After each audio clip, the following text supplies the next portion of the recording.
11ஆம் நூற்றாண்டினுடைய இடைப்பட்ட காலத்திலேயே குலோத்துங்கனுக்கு முன்பாகவே தமிழ்நாட்டிலே இடங்கை வலங்கை என்ற பிரிவு தோன்றிவிட்டது. அதுவும் வழிகாட்டியவர்கள் தப்போ சரியோ அதுவும் பாண்டிய நாட்டில் தான் நிகழ்ந்திருக்கிறது என்பதை இங்கே உங்களிடத்திலே நான் சொல்ல விளைகிறேன். அது எப்போது என்றால் வைதீகத்திற்கு எப்போது பேர் ஆபத்து ஏற்பட்டதோ, சமண பௌத்த மதங்கள் எவ்வாறு உயர்நிலையை அடைந்தனவோ அந்த காலம் இருண்ட காலம் என்று அவர் சொன்னார்கள். ஆனால் அப்போதே அதை மறுத்து டி கோசாம்பி அவர்கள் இருண்ட காலம் என்றும் கிடையாது, பொற்காலம் என்பதும் இந்தியாவில் கிடையாது, குப்தர்களாலும் பொற்காலமும் இல்லை, இனிமேல் வந்தால்தான் பொற்காலம் என்று அவருடைய நூலிலே எழுதினார். கும்பாபிஷேகம் என்பதற்கும் மகா சம்பரோஷனம் என்பதற்கும் மாற்றாக ஒரு அருமையான தமிழ் சொல்லை 8ஆம் நூற்றாண்டிலே கொடுத்தவர்கள், நீர்கழித்தான் என்ற சொல்லை கொடுத்தவர்கள் பாண்டியர்களும் அவனுடைய அவையில் இருந்த படித்த புலவர்கள். பக்தி இயக்கம் தோன்றுவதற்கு முன்பு வரை மதுரை சமண மையமாகவும் ஒரு சில இடங்களிலே பௌத்த மையமாகவும் சைவ பள்ளிகள் சைவ கோயில்கள் இருந்த இடமாகவும் இருந்தன என்பதை மதுரை காஞ்சி மிக விரிவாக நமக்கு படம் பிடித்து காட்டுகிறது. ஐயா அவர்கள் கேட்பதற்காக சொல்லுகிறேன், பாண்டியர்கள் என்ன ஜாதி என்று. பாண்டியர்கள் தமிழ் சாதி.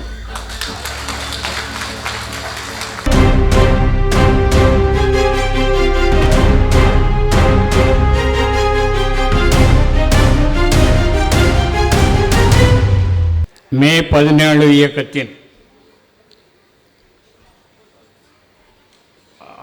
அறிவோர் அரங்கம் ஏற்பாடு செய்து சிறப்பாக நடத்தி கொண்டிருக்கக்கூடிய இந்த தமிழர் வாழ்வும் வரலாறும் என்ற பொது தலைப்பிலே பாண்டியர் காலத்தின் வரலாறு பற்றி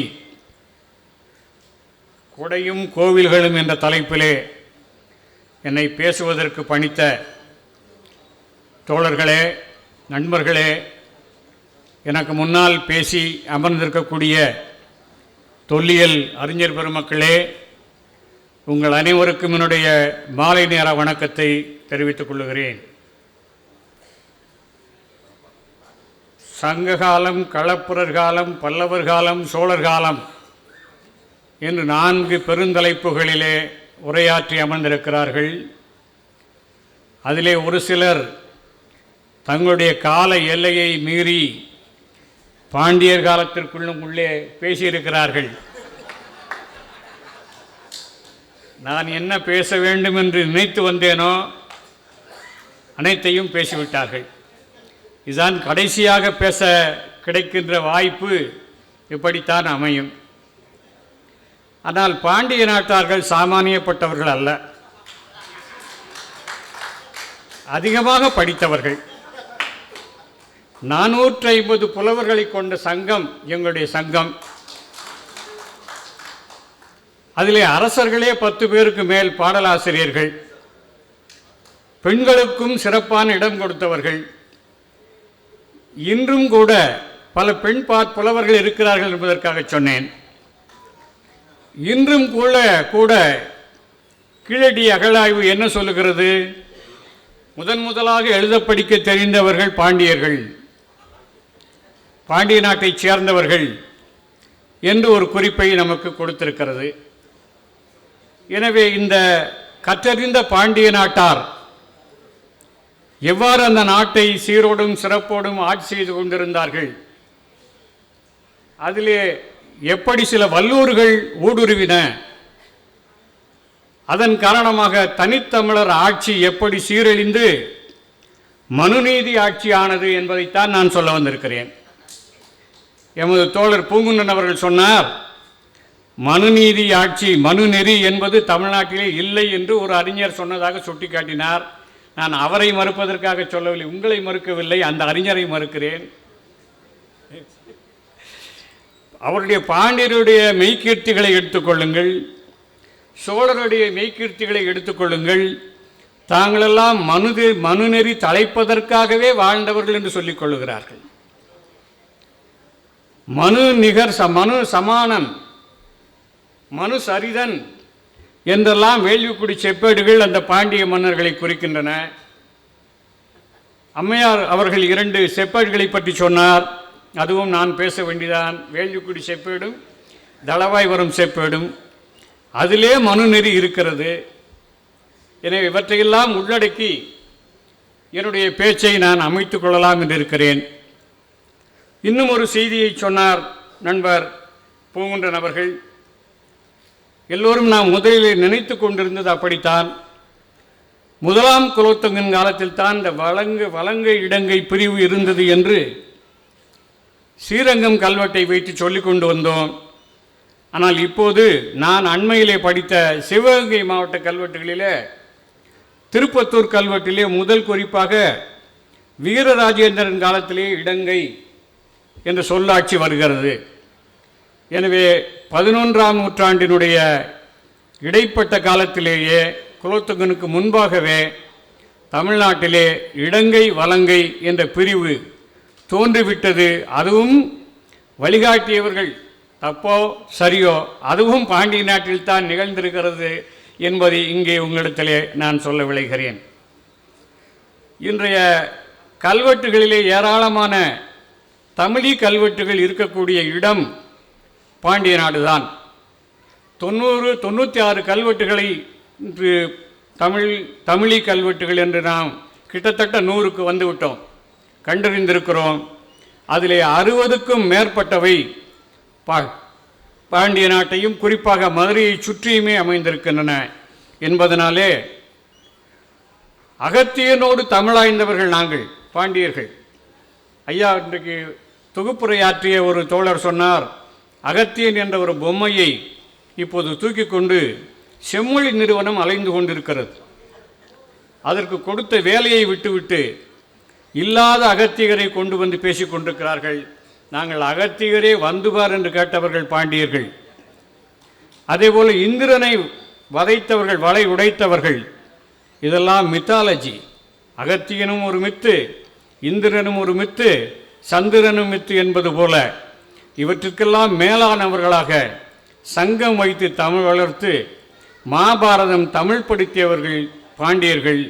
எனவே அந்த பாண்டிய நாட்டிலே கோயில்களும் கொடைகளும் என்பதை பற்றி நான் பேசுகிறேன். சங்க காலத்தை பற்றிய ஒரு படப்பிடிப்பு என்று சொன்னால் அது நான் முதல்லே சொன்னது போல கல்வியை முதன்மைப்படுத்திய மேத்தூரா அவர்கள் சொன்னது போல கல்விக்கு முக்கியத்துவம் கொடுத்த ஒரு நாடாக பாண்டிய நாடு திகழ்ந்தது. அதற்கு பின்னால் ஒரு இடைப்பட்ட காலத்திலே ஒரு 250 ஆண்டு காலம் அல்லது ஒரு 300 ஆண்டு காலம் களப்பிரர் காலம் என்று நாம் சொன்னாலும் கூட இருண்ட காலம் என்று முன்னோரால் முதலாக தமிழ்நாட்டிலே சொன்னவர் நீலகண்ட சாஸ்திரி. ஆனால் இந்தியாவிலே சொன்னவர்கள் வின்சென்ட் ஸ்மித் போன்றவர்கள் இந்தியாவிலே ஒரு இருண்ட காலம் இருந்தது என்று சொன்னார்கள். அது எப்போது என்றால் வைதீகத்திற்கு எப்போது பேர் ஆபத்து ஏற்பட்டதோ, சமண பௌத்த மதங்கள் எவ்வாறு உயர்நிலையை அடைந்தனவோ அந்த காலம் இருண்ட காலம் என்று அவர் சொன்னார்கள். ஆனால் அப்போதே அதை மறுத்து டிடி கோசாம்பி அவர்கள் இருண்ட காலம் என்றும் கிடையாது, பொற்காலம் என்பதும் இந்தியாவிலே கிடையாது, குப்தர்களாலும் பொற்காலமும் இல்லை, இனிமேல் வந்தால்தான் பொற்காலம் என்று அவருடைய நூலிலே எழுதினார். அதேபோல் இங்கே நாம் சோழர் காலம் பொற்காலம் என்று நீண்ட நாட்களாக உருட்டி கொண்டிருந்தோம். இப்போது சோழர் காலமும் பொற்காலம் இல்லை, பாண்டியர் காலமும் பொற்காலம் இல்லை. 2 பகுதிகளும் ஆரியர்களுக்கு அடிமைப்பட்ட காலம் என்பது கல்வெட்டுகள் வாயிலாக உறுதிப்பட்டிருக்கிறது. ஏனென்றால் ஜாதி அதை பற்றி நாம் பேச வேண்டும். 10ஆம் நூற்றாண்டில் தான் அந்த சொல்லே வருகிறது. ஆனால் அதற்கு முன்னால் வேள்வி என்று சொல்லுகின்ற போதே முதலிலே நமது வேள்விக்குடி செப்பேடு சொல்லக்கூடிய பல்யாக சாலை முதுகுடி பெருவழுதி என்பவர் கொடுத்த செய்திதான் முதலாக நமக்கு 8ஆம் நூற்றாண்டு பதிவிலே தான் வருகிறது. 8ஆம் நூற்றாண்டு வேள்வி செப்பேடுகளே வருகிறது. ஆனால் இந்த காலத்தில் தான் கோயில்கள் வருகின்றன. அதற்கு முன்னால் நமது அம்மையார் சொன்னது போல மண் இல்லாமல் மரம் இல்லாமல் கோயில் கட்டின காலத்தில் இவர்களுக்கெல்லாம் வேலை இல்லை. ஆனால் கல்லால் மிகப்பெரிய கோயில்கள் கட்டி மிகப்பெரிய சொத்துடைமை நிறுவனங்களாக மாறிய போது அந்த கோயில்களிலே பூஜை செய்யவும் சொத்துடைமை நிறுவனங்களை நிர்வாகம் செய்யவும் பெரிய மனித உழைப்பு தேவைப்பட்டது. அந்த காலத்தை பயன்படுத்தி கொண்டு வடக்கிருந்து பெரும் படையாக வந்தவர்கள் அந்த சமஸ்கிருதத்தை தாய்மொழியாக கொண்ட ஒரு பிரிவினர், பார்ப்பனர்கள் என்று பொதுவாக நாம் அழைக்கக்கூடிய அந்தணர்களோ பிராமணர்களோ, ஒவ்வொரு செய்திக்கும் ஒவ்வொரு சொல்லுக்கும் வேறு வேறு பொருள் இருக்கக்கூடும். ஆனால் பார்ப்பனர்கள் தமிழ்நாட்டிற்குள் பெருவாரியாக படையெடுத்த போது இங்கே நமது தமிழ் மொழியிலேயே கலப்பு ஏற்பட்டு விட்டது. அதைத்தான் சொன்னார், கிரந்தம் என்பது வடக்கிலிருந்து அசோகன் பிராமினுடைய நீட்சி,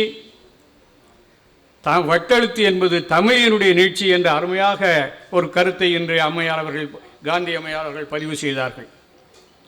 இந்த தமிழ் பாண்டிய நாட்டிலே முதலாக தோன்றிய கோவில்கள் என்றால் மலையிடைக்குறிச்சி என்ற இடத்திலே 7ஆம் நூற்றாண்டிலே குடைவரை கோவில் தோன்றுகிறது. கிட்டத்தட்ட பாண்டியர்களும் பல்லவர்களும் சமகாலத்திலே ஆட்சி செய்தவர்கள். அதற்கு அடுத்து யானைமலையிலே ஒரு குடைவரையை செய்கிறார்கள்.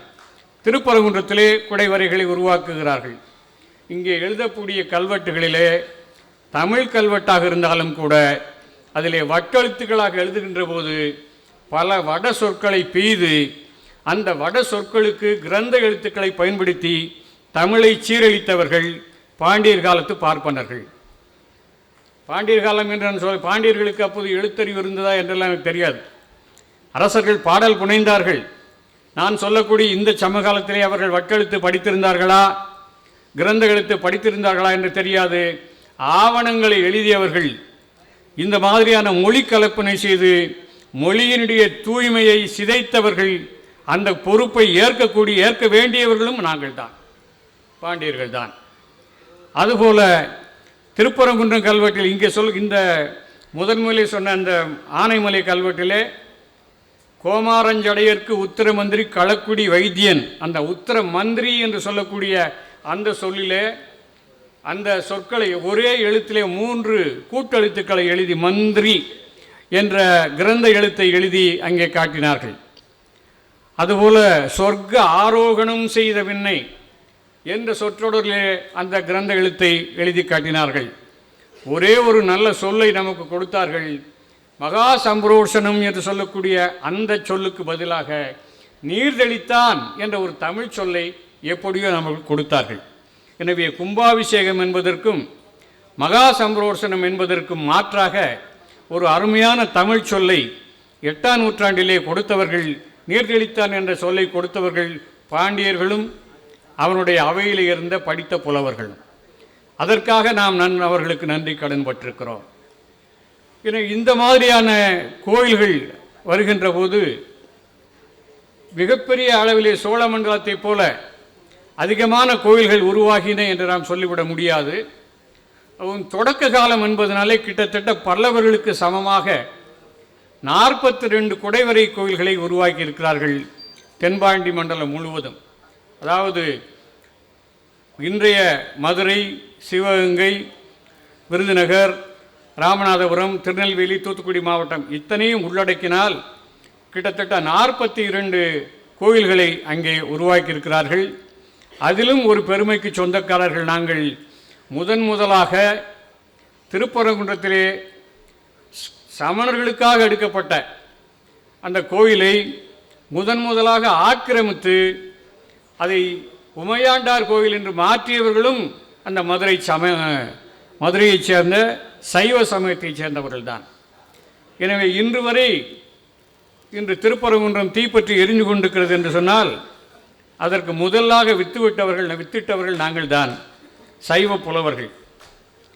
சமணர்களுக்காக எடுக்கப்பட்ட அந்த கோயிலை 13ஆம் நூற்றாண்டினுடைய தொடக்கத்திலே 1ஆம் மாரவர்மன் காலத்திலே பிரசன்ன தேவர் என்பவரினுடைய என்ற துறவியினுடைய வேண்டுகோளின்படி அதை சைவ கோவிலாக மாற்றி அந்த கோயிலுக்காக புளியங்குளம் என்ற ஊரை தானமாக கொடுத்தேன் என்று சொல்லி மிகப்பெரிய ஒரு கல்வெட்டை அந்த கோயிலை பதிவு செய்திருக்கிறார்கள்.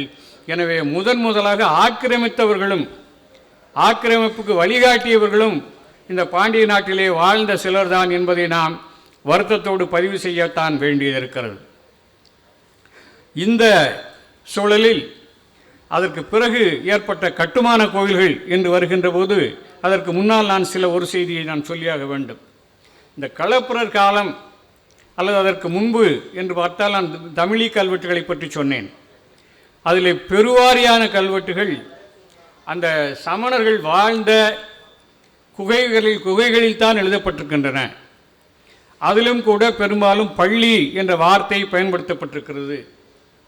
இப்போ பள்ளி என்ற ஒரு சொல்லை மட்டும் வைத்துக்கொண்டு அது சமணர்களை புதைத்த இடம் என்று ஒரு சில கருத்துக்கள் இப்போது பரவலாக வந்து கொண்டிருக்கின்றன. ஆனால் அந்த கருத்தை நான் ஏற்பதாக இல்லை. என்றால் ஒரு சில இடங்களிலே பள்ளி என்று சொல்லப்படுகிறதே தவிர உரையுள், அதிஷ்டானம், முழாகை என்று பல்வேறு சொற்களிலே அந்த இடங்கள் குறிக்கப்படுவதாலே சமணர்களுடைய உறைவிடமாகவும் அவருடைய கல்விக்கூடங்களாகவும் தான் அவை இருந்திருக்க வேண்டும் என்று நான் திடமான ஒரு எண்ணத்திலே ஏற்கனவே ஒரு கட்டுரையிலே பதிவு செய்திருக்கிறேன். எனவே இந்த ஒரு கிட்டத்தட்ட களப்பிரர் காலம் தொடங்குகின்ற வரை சமணர்கள் மட்டும், அதற்கு பிறகும் சமணர்கள் இருந்தார்கள். ஆனால் சமணருடைய அந்த பள்ளிகள் மிகச் சிறப்பாக செயல்பட்டன என்பதற்கு மதுரையை சுற்றிலும் ஒரு 14 பள்ளிகள் இருக்கின்றன.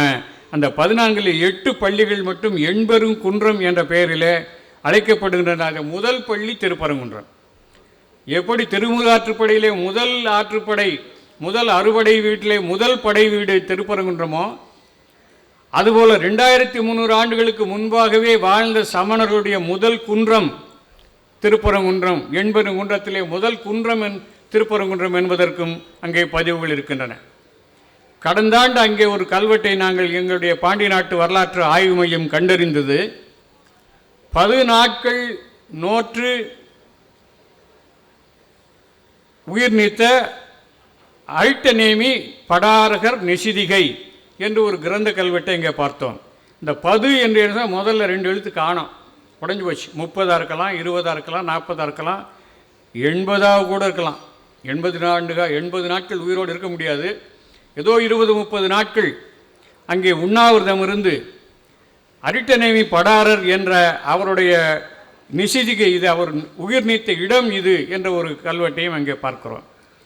எனவே இந்த 8-9ஆம் நூற்றாண்டு அளவிலே அந்த பக்தி இயக்கம் தோன்றுவதற்கு முன்பு வரை மதுரை சமண மையமாகவும் ஒரு சில இடங்களிலே பௌத்த மையமாகவும் சைவ பள்ளிகள், சைவ கோயில்கள் இருந்த இடமாகவும் இருந்தன என்பதை மதுரை காஞ்சி மிக விரிவாக நமக்கு படம் பிடித்து காட்டுகிறது. ஆனால் இந்த பக்தி இயக்கம் தோன்றிய பிறகு அதனுடைய எழுச்சியின் காரணமாக இந்த சமண சமயத்தால் ஒரு மிகப்பெரிய சரிவை சந்தித்தார்கள் என்பதிலே கருத்து வேறுபாடு இல்லை. ஏனென்றால் ஒரு 5-6ஆம் நூற்றாண்டுக்கு பிறகு அல்லது 7-8ஆம் நூற்றாண்டு வரை சமணர்கள் சார்ந்த எந்த சின்னமும் மதுரையிலும் மதுரை சுற்றிலும் அல்லது பாண்டி நாட்டிலும் இல்லை. அதற்கு பிறகு 9-10ஆம் நூற்றாண்டு அளவில் ஒவ்வொரு 10 கிலோமீட்டர் தொலைவிலும் சமண திருவுருவங்கள் கண்டறியப்பட்டு வந்து கொண்டே இருக்கின்ற இன்று வரை, நேற்று வரை. ஏனென்றால் அந்த 6-7ஆம் நூற்றாண்டில் அவர்கள் பின்னடைவை சந்தித்த போது கிராமப்புறங்களிலே ஊடுருவி தங்களுடைய வாழ்க்கை சில காலம் நடத்தி கொண்டிருந்திருக்கிறார்கள்.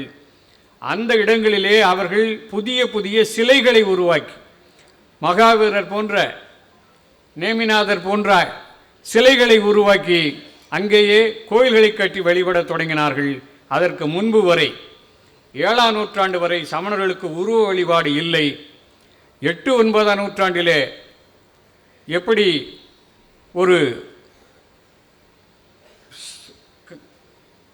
தஞ்சை பகுதியிலிருந்து வந்த அச்சனந்தி என்ற ஒரு சமண துறவியினாலே தமிழ்நாடு முழுவதும் அவர் கால்நடையாக பயணம் செய்து எங்கெங்கெல்லாம் சங்க காலத்திலே சமணம் சளைத்தோங்கி இருந்ததோ அங்கெல்லாம் மீண்டும் ஒரு எழுச்சியை, மறுமலர்ச்சியை உருவாக்கி அனைத்து இடங்களிலுமே உருவங்களையும் அதை செய்தவருடைய பெயர்களையும் வட்டெழுத்திலே எழுதி வைத்திருக்கிறார் என்பதை மதுரையும் மதுரை சுற்றியுள்ள இடங்களையும் பார்க்கிறோம். பாண்டிய நாட்டில் இருக்கக்கூடிய இந்த கிட்டத்தட்ட ஒரு 9 மாவட்டங்களில் மட்டும் 100க்கும் மேற்பட்ட இடங்களிலே சமண சின்னங்கள் அண்மை காலம் வரை கண்டறியப்பட்டிருக்கின்றன. எனவே காரணம் பாண்டியர்களுக்கும் கங்க நாட்டு மன்னர்களுக்கும் இடையிலேயான உறவு என்று கூட இதை சொல்லலாம். ஏன்னா கங்க நாடு என்பது மைசூர் நாட்டு பகுதியைச் சேர்ந்த பெண்களை பாண்டிய அரசர்கள் அக்கலனிமடி போன்ற பாண்டிய பேரரசிகளாக இங்கே திருமணம் செய்து கொண்டு வந்த காரணத்தாலே அவருடைய விருப்பத்தின் பொருட்டோ அல்லது அவருடைய ஆதிக்கத்தின் பொருட்டோ மீண்டும் சமணம் தலை தூக்கியது. அங்கே மீண்டும் சமணம் தன்னுடைய செல்வாக்கை செலுத்தியது. குறைந்தபட்சம் 12ஆம் நூற்றாண்டு வரையிலும் முதலாம் குலோத்துங்க சோழன் அருப்புக்கோட்டைக்கு பக்கத்திலே கோவிலாங்குளம் என்ற ஊரிலே தன்னுடைய பெயரால் ஒரு சமண பள்ளியை உருவாக்கினான் என்பதை அவனுடைய கல்வெட்டுகள் வாயிலாக அறிகிறோம். எனவே 12ஆம் நூற்றாண்டு வரை சமணம் மிகப்பெரிய அளவிலே செல்வாக்கு பெற்ற சமயமாக தமிழ்நாட்டிலே பாண்டிய நாட்டிலே இருந்தது. இந்த இடைப்பட்ட காலத்திலே இந்த கட்டுமான கோயில்கள் தொடங்கிய போது புதிய புதிய குடியிருப்புகள், அதுவும் பிராமணர் குடியிருப்புகளெல்லாம் வந்தபோது சில சிக்கல்கள் உண்டாகின. அதில் ஒன்றுதான் இந்த வேள்விக்குடி செப்பேடு பற்றிய ஒரு சிக்கல். வேள்விக்குடி செப்பேடை அதனுடைய பொருளை எல்லாரும் பேசிவிட்டார்கள். சங்க காலத்திலே வாழ்ந்த பல்யாகசாலை முதுகுடுமி பெருவழுதி என்ற பாண்டிய மன்னன் நாகமா மலர்ச்சோலை நளிர் சினிமிசை வண்டலம்பும் பாகனூர் கூற்றம் என்னும் பழனக்கிடக்கை நீர்நாட்டில், பாகனூர் என்பது இன்றைய சோழவந்தான். சங்க காலத்தினுடைய பெயர் பாகனூர். குங்கர் பொழியங்குளம் தமிழி கல்வெட்டிலே சொல்லப்படுகிறது. அந்த கூற்றத்தில் வேள்விக்குடி என்ற ஒரு இடத்தை வேள்வி செய்வதற்காக அந்தணர்களுக்கு தானமாக கொடுத்தவன் யார்? பல்யாகசாலை முதுகுடுமி பெருவழுதி. சங்க காலத்தில் அப்படி என்றால் அந்த செப்பேடு எப்படி இருக்க வேண்டும், அல்லது ஓலை என்ன எழுதியிருக்க வேண்டும்? தமிழிலே எழுதியிருக்கப்பட்ட வேண்டும். தமிழ் பிராமியிலே தமிழிலே எழுதப்பட்டிருக்க வேண்டும். இப்போது வேள்விக்குடி செப்பேட்டில் தன்னுடைய கிளைம் கேட்குறான, என்னுடைய மூதாதையருடைய நிலத்தை எங்களுக்கு திருப்பி கொடுங்கள் என்று அந்த கொற்கைகளான் கேட்கிறானே. கொற்களான் நற்கொற்றனுக்கு கொடுத்ததை களப்பிரர்கள் இறக்கிவிட்டார்கள். எனவே எங்களுக்கு கொடுங்கள் என்று காமக்கேணி நற்சிங்கன் கேட்கிறான். அவன் அதை அப்போது இருக்கக்கூடிய அரசன் யார்? பராந்தக நெடுஞ்சிடைய வரகுணன். 768 முதல் 815 வரை ஆட்சி செய்தவன். அதற்கு முன்னால் 6 மன்னர்கள், கடுங்கோன் முதலாக, கடுங்கோன் 550 வந்தான், இவன் 768 ஆளுகிறான். இடைப்பட்ட 6 மன்னர்கள் ஆண்டு முடிந்து விட்டார்கள். இந்த 6 பேரிடம் ஏன் இந்த கொற்கைகளான் நற்சிங்கன் கேட்கவில்லை? அவனுடைய மூதாதையர் கேட்கவில்லை? இந்த கேள்வியை நான் கேட்கவில்லை, நாகசாமி கேட்கிறார். அவர் கேட்க வேண்டிய சரியான ஆள். தெரிந்தோ தெரியாமலோ கேட்டுவிட்டார். ஏனென்று சொன்னால் நமக்கு சாதகமான ராஜா அப்போ இல்லை. பிராமணர்கள் கட்டுப்பாட்டில் இல்லாத ராஜாக்களிடம் கேட்க முடியல. எப்போ இந்த ராஜா பிராமணர்களுடைய கட்டுப்பாட்டிலே வந்தானோ அப்போ நம்ம காரியத்தை சாதித்துக் கொள்ளலாம் என்பதற்காக தன்னுடைய ஒரு ஓலையோ ஒரு பட்டயத்தையோ கொண்டு போய் கொடுக்கிறார். அப்படியானால் அந்த பட்டயத்தை படிக்கக்கூடியவர்கள் அப்போது இருந்தார்களா? சங்க காலத்திலே எழுதப்பட்ட தமிழ் பிராமி பட்டயத்தை 8ஆம் நூற்றாண்டிலே வழக்கத்தில் இருந்தது வட்டெழுத்து. யாருக்கும் தெரியாது. 800 வருஷத்துக்கு முந்தின எழுத்து இன்னைக்கு யார் தெரியுமா? எனக்காவது இந்த பெரியார் எழுத்துக்கு முன்னாடி இந்த லை தெரியுது, கொம்பு.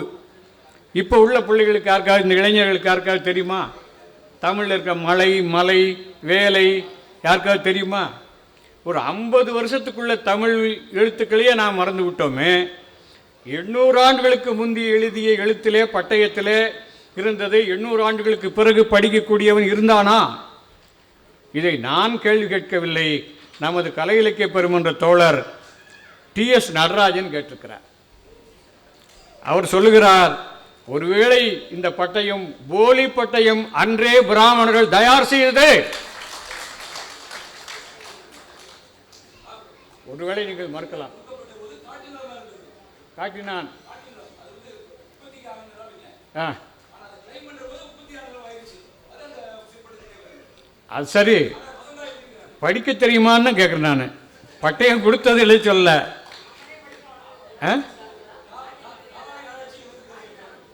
யாரு எப்போ ஒன்று அப்போ படிக்க தெரியும். 8ஆம் நூற்றாண்டு தெரியுமா? எப்படி தெரியும்? எப்படி தெரியும்? எத்தனை பேருக்கு தமிழ் பிராமி தெரியும்? உங்களுக்கு தெரியும், எனக்கு தெரியும். ஐயா, அந்த இன்டர்பிரேஷன் ஒத்துக்கிறேன். நான் கேட்பது ஆவணம் எந்த எழுத்தில் இருந்தது.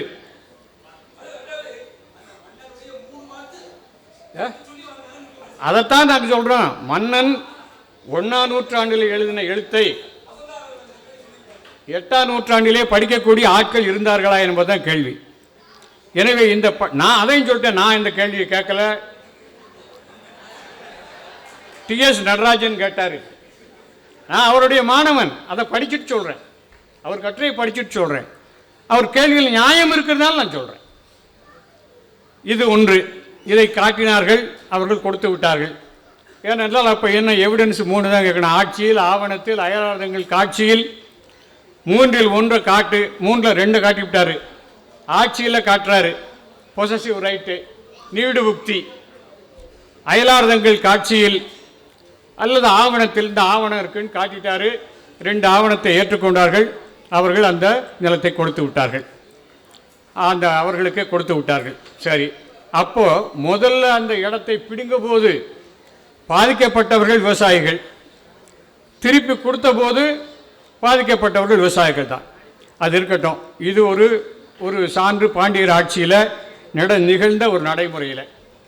2வது வேள்விக்கு தளவாய்புரம் செப்பேடு. இந்த தளவாய்புரம் செப்பேட்டில் கொடுத்தது, நிலம் கொடுத்தது யாரு? கடுங்கோன்.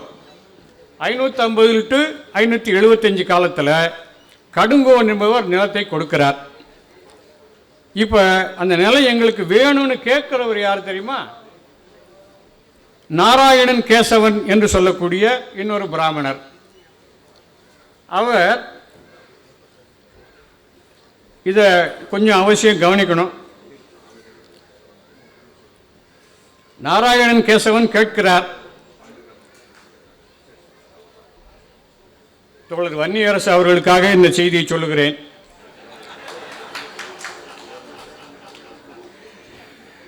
நாராயணன் கேசவன் என்ற ஒரு பிராமணர் தளவாய்புரத்திலே 550 கொடுக்கப்பட்ட ஒரு பிரம்மதேயத்தை மரக்கேட்டிலே ஒரு குழப்பத்திலே சூத்திரன் ஒருவன் கைப்பற்றி கொண்டு அந்த ஊர் பெயரை மாற்றிவிட்டான். இப்போது எங்களுக்கு அந்த நிலத்தை ரெண்டு விதமாக இருக்கு. ஏன்னா அந்த ஊர் சோமாசிகுறிச்சி, ஸ்ரீமங்கலம் 2 ஊரை ஒன்னாக்கி சோமாசி மங்கலம் என்ற பெயரை உருவாக்கி எங்களுக்கு கொடுக்க வேண்டும் என்று கேட்கிறார். யாரு? நாராயணன் கேசவன் என்ற பிராமணர். அவர் எந்த ஆவணத்தையும் காட்டவில்லை. வேள்விக்குடியிலேயாவது ஆவணத்தை காட்டினாங்க, இவர் எந்த ஆவணத்தையும் காட்டவில்லை. ஆனால் எப்படி அரசர் கொடுத்து விட்டார் தெரியுமா? அவர் பிராமணராக இருக்கிறார், அவர் அரச கருமங்களில் தேர்ச்சி பெற்றவராக இருக்கிறார், மிகவும் நம்பத்தகுந்தவராக இருக்கிறார், கல்வி கேள்விகளில் சிறந்திருக்கிறார். எனவே ஒரு பிராமணர் பொய் சொல்ல மாட்டார் என்பதற்காக இந்த சோமாசிகுறிச்சி என்பதை ஸ்ரீமங்கலம் 2ஐயும் சேர்த்து ஒரே ஊராக ஆக்கி உங்களுக்கு கொடுத்து விடுகிறேன் என்று சொல்லியிருக்கிறார் என்று அந்த இது கொடுக்கப்பட்டது. இதை படித்த இப்போது அண்மையில் நான் படித்தவுடனே எனக்கு திடீரென்று ஒரு ஞாபகம் வந்தது. நமது குஜராத்திலே நடந்த அந்த பெண்ணுடைய வழக்கு இருக்கிறது அல்லவா? குஜராத் அந்த கலவரத்திலே பில்கிஸ் பானு, அந்த வழக்கிலே என்ன இப்போது சொன்னார்கள்? ஏற்கனவே அவர்களுக்கு சிறை தண்டனை கொடுக்கப்பட்டு விட்டது. ஆனால் திருப்பி அவர்கள் கேட்கின்ற போது இப்படிப்பட்ட பிராமணர்களாக பிறந்த காரணத்தாலே இப்படிப்பட்ட குற்றங்களை செய்திருக்க வாய்ப்பில்லை என்று சொல்லி அவர்களுக்கு விடுதலை கொடுத்தார்கள். ஆனால் உச்சநீதிமன்றம் தலையிட்டு இப்போது மீண்டும் அவர்கள் சிறைக்குள்ளே இருக்கிறார்கள். எதற்கு சொல்கிறேன் என்று சொன்னால், 8ஆம் நூற்றாண்டிலே வழக்கத்திலே இருந்த அதே மனு தர்மம் 21ஆம் நூற்றாண்டிலும் இன்று இந்தியாவில் ஆட்சி செய்து கொண்டிருக்கிறது. எனவே ஏற்கனவே மனுக்களால் ஆளப்பட்டவர்கள்தான் தமிழர்கள். அதிலிருந்து கொஞ்சம் கொஞ்சமாக போராடித்தான் நாம் இப்போது ஓரளவுக்கு சுய உணர்வை, சுயமரியாதையை பெற்றிருக்கிறோம். இந்த பழைய பாடத்திலிருந்து நமது பாண்டிய மன்னர்கள் தவறு செய்து விட்டார்கள், அதை மறுப்பதற்கில்லை. அதைத்தான் முதலே சொன்னேன். நமது முன்னோர்களெல்லாம் புத்திசாலிகள் என்றோ அல்லது பழைய காலமெல்லாம் பொற்காலம் என்றோ நாம் எடுத்துக்கொள்ளாமல், அந்த காலத்திலே நாம் செய்த தவறுகளையும் நமது வரலாற்றின் மூலம் கண்டறிந்து பாடமாக ஒரு படிப்பினையாக ஏற்றுக்கொண்டு அதிலிருந்து மீண்டும் மீண்டும் நம்மை புதுப்பித்து கொண்டு எதிர்காலத்திலே வரக்கூடிய சவால்களை சந்திப்பதற்கு நமது வரலாற்றை ஒரு பாடமாக கொள்ள வேண்டும் என்று கூறி, அதற்கு இந்த பாண்டிய நாட்டிலே சில உதாரணங்களை உங்களிடத்தில் எடுத்து சொன்னேன். சில பேருக்கு என்னுடைய கருத்திலே வேறுபாடுகள் இருக்கலாம், ஆனால் அதை பின்னால் தனிப்பட்ட உரையாடல்கள் மூலமாக தீர்த்து கொள்வோம் என்று கூறி நன்றி கூறி விடைபெறுகிறேன். நன்றி, வணக்கம். ஐயா அவர்கள் கேட்பதற்காக சொல்லுகிறேன், பாண்டியர்கள் என்ன ஜாதி என்று. பாண்டியர்கள் தமிழ் சாதி. இன்னும் வெளிப்படையாக சொல்லுகிறேன், தவறாகவும் இருக்கலாம். நான் ஒரு சில ஆண்டுகளுக்கு முன்பு நமது கலிசையமங்கலம் என்ற ஊர், சேரன்மாதேவி பக்கத்தில், பத்தமடை பக்கத்தில் கலிசையமங்கலம்,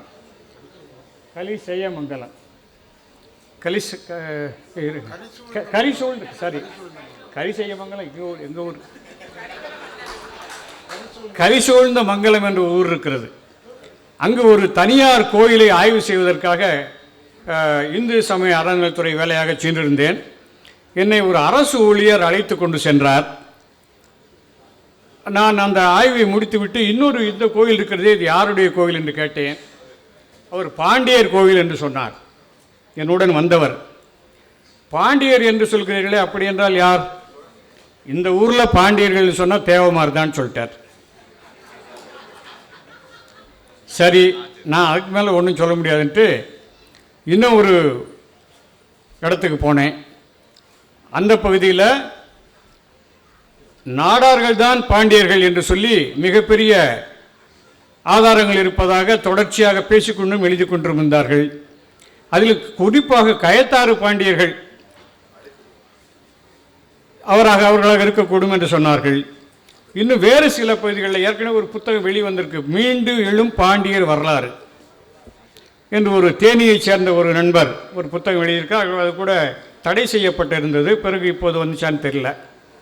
அதிலே அவர்கள் தேவேந்திர குல வேளாளர்கள் தங்களை பாண்டியர்கள் என்று சொல்லிக் கொள்கிறார்கள். ஆக என்னை பொறுத்தவரை இந்த மூவருமே தமிழ் சாதியினர் தான். பாண்டியர்கள் ஒரு மனைவியோடு வாழ்ந்தவர்கள் அல்ல. போகிற இடங்களெல்லாம் மனைவிகளை வைத்துக் கொண்டார்கள், பாண்டியர்களாக இருந்தாலும் சோழர்களாக இருந்தார்களும். எனவே யார் யாரெல்லாம் பாண்டியர்கள் என்று இன்று பேசிக்கொள்கிறார்களோ அனைவருமே தமிழர்கள் என்று கூறி என்னுடைய இந்த விவாதத்திற்கு முற்றுப்புள்ளி வைக்கிறேன்.